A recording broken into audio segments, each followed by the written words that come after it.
My first reaction when I heard the results was sadness, really. I found it sad to see that the UK, this country which has a long history of engaging with other parts of the world, with other countries, had decided to separate, to make its own way away from the other European countries. And UK is definitely a country with a strong identity, but so are other countries. And it doesn't really inflict on one's own identity, mixing with other people, with other countries. So yes, sadness, that was my first reaction. My personal observation would be that I have, for example, young friends, a young couple. They come from Eastern Europe. They have been living here for a number of years. They have both they have both set up their own life here. They had a child last year, their first child, and their plan was to live here. They have no thoughts of going anywhere else.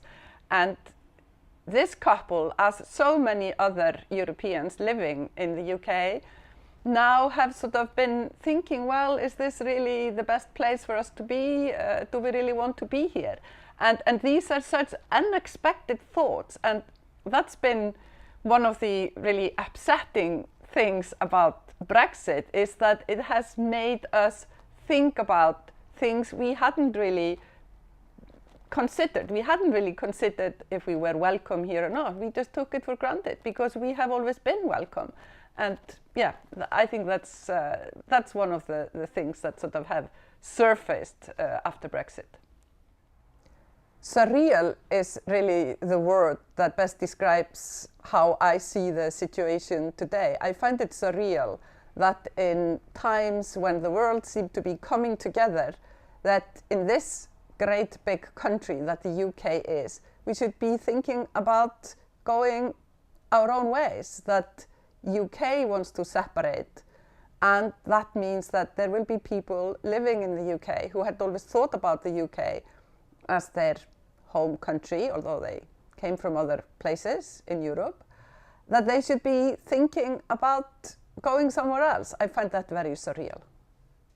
What I would like to say to Brexiters is that I come from Iceland, which is a country of fishermen, and inspired by that background, fishermen know that the largest fish grows where currents meet. And the UK has been a country where currents meet, and it has been a country like that for centuries. And I think that is still valid, and that's what I would like people to keep in mind. As things stand now, the UK Parliament has paved the way for the government to trigger Article 50, so that means to start the exit process. But that doesn't mean that the situation is particularly clear.